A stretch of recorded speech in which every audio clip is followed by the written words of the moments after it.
बच्चों, आज हम लोग ट्रांसफार्मर के बारे में करेंगे और वैसे क्वेश्चन या पॉइंट करेंगे जिसकी एग्जामिनेशन में फ्रिक्वेंसी बहुत हाई होती है। मतलब जो बार बार पूछे जाते हैं पॉइंट या क्वेश्चन, उसी केवल हम लाए हैं पार्ट 1 में। फिर हम लोग पार्ट 2 करेंगे। देखिए, पहला क्वेश्चन है कि ट्रांसफार्मर का, सबसे पहले हम पढ़ेंगे ट्रांसफार्मर का कार्य कि ट्रांसफार्मर का कार्य क्या होता है। वोल्टेज को निम्न स्तर से उच्च स्तर या उच्च स्तर से निम्न स्तर में परिवर्तन। कई बार एग्जाम में पूछा जाता है कि the work of transformer, transformer का काम क्या है। ऑप्शन देता है एसी से डीसी करना, डीसी से एसी करना, एनर्जी परिवर्तन करना, पावर चेंजिंग करना, लेकिन कुछ नहीं।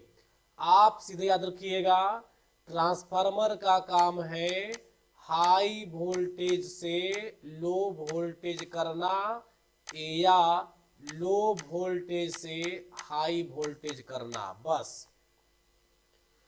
दो ही काम करता है।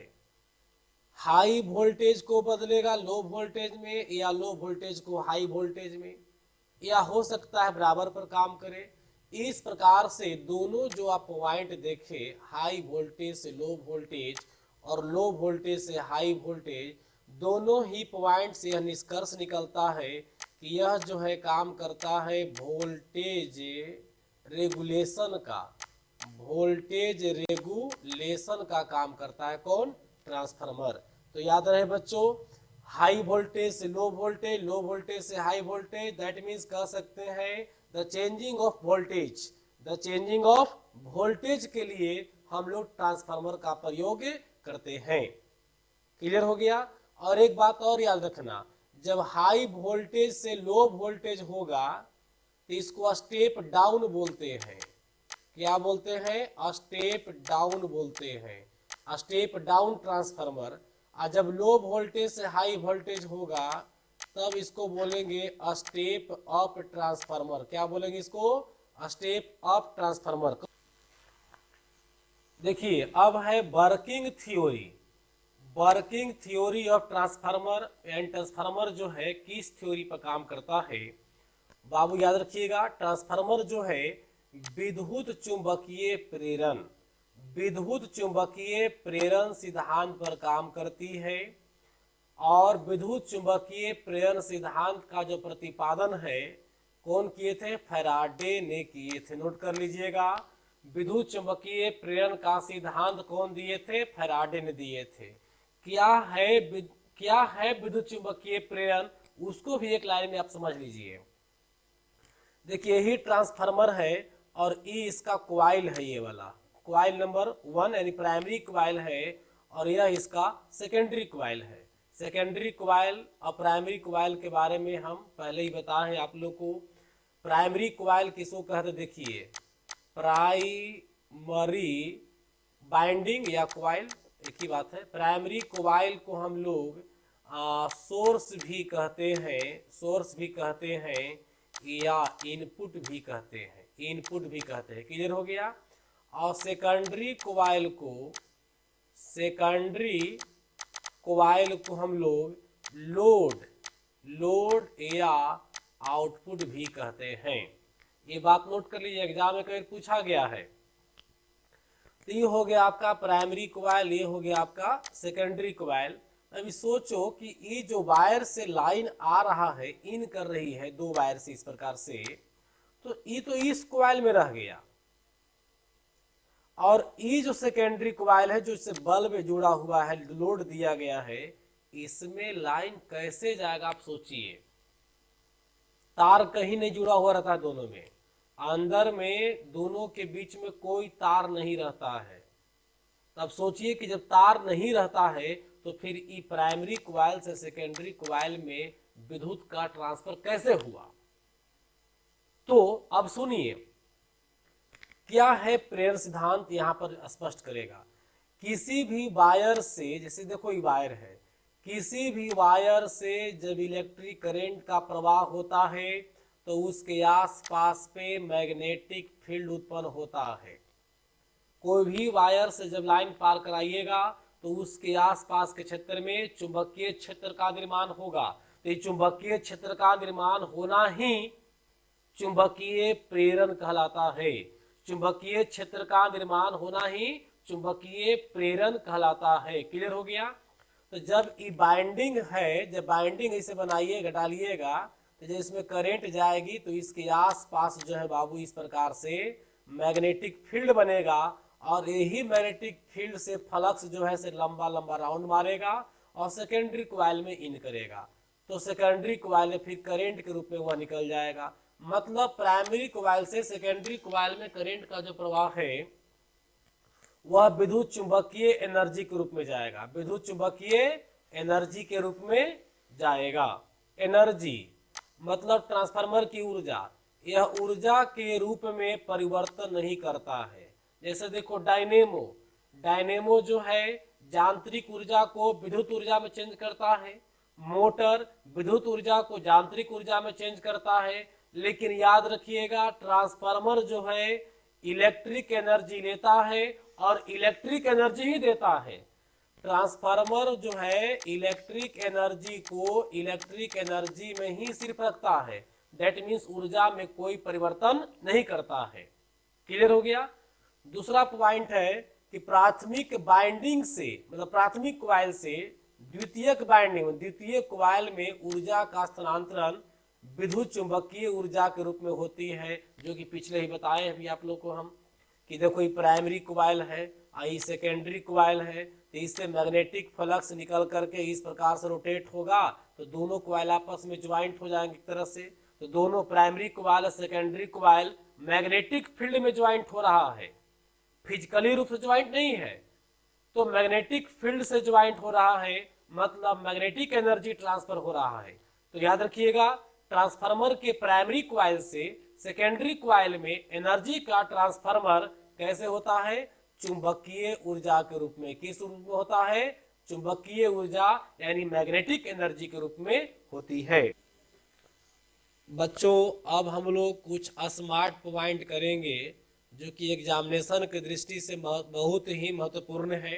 देखिए यह केवल मतलब ट्रांसफार्मर की बात हो रही है, यह केवल एसी पर कार्य करती है। राइट, सही बात है बाबू। ट्रांसफार्मर जो है ट्रांसफार्मर जो है काम अगर दो धारा की बात करें एसी और डीसी तो डीसी पर काम नहीं करता है। ट्रांसफार्मर केवल काम किस पर करता है? एसी पर काम करता है। बहुत ही इंपॉर्टेंट पॉइंट है, कई बार एग्जाम में पूछा गया है। लेकिन आपके मन में एक बात बन रहा होगा कि सर आखिर के ट्रांसफार्मर डीसी पर काम क्यों नहीं करता है? तो देखिए ट्रांसफार्मर को कुछ न कुछ फ्रीक्वेंसी चाहिए। फ्रीक्वेंसी का मतलब क्या होता है? आवृत्ति। फ्रीक्वेंसी मीन्स आवृत्ति।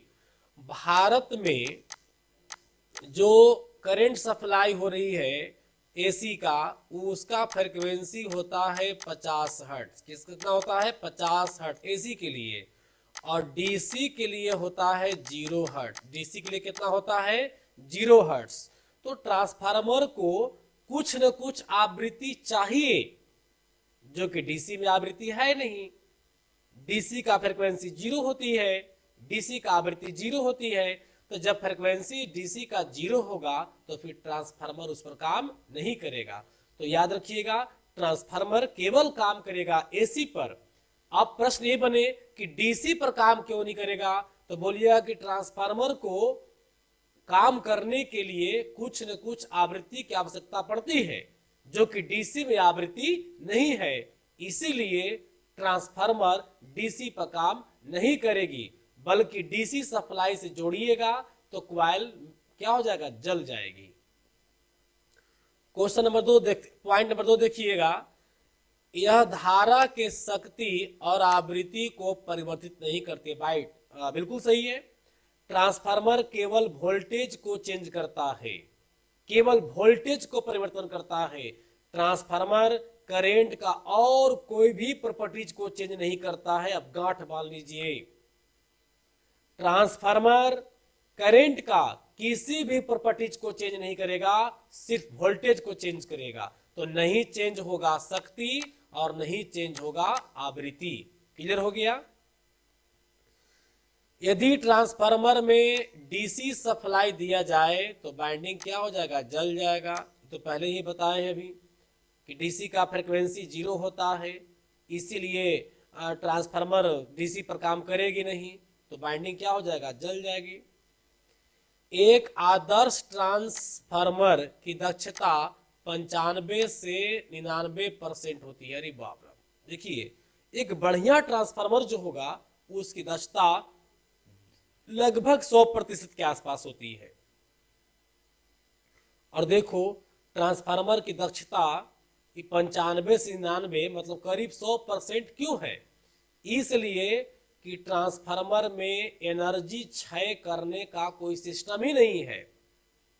जैसे बाइक, साइकिल में, इनमें जितना आप एनर्जी इन्वेस्ट करते हैं तो कुछ एनर्जी घर्षण में बर्बाद हो जाती है, लेकिन ट्रांसफार्मर में एनर्जी बर्बाद नहीं होता है घर्षण के रूप में, क्योंकि वहां कोई पार्ट्स चलते हुए नहीं रहता है। ट्रांसफार्मर का सभी पार्ट्स स्थिर होते हैं, इसीलिए घर्षण का कोई सवाल ही नहीं है। यही कारण है कि ट्रांसफार्मर या जितना भी इलेक्ट्रॉनिक मशीन है जो मूव नहीं करता हो, जो स्थिर रहता हो, सब का पावर क्या होता है, दक्षता क्या होती है, अधिक होती है।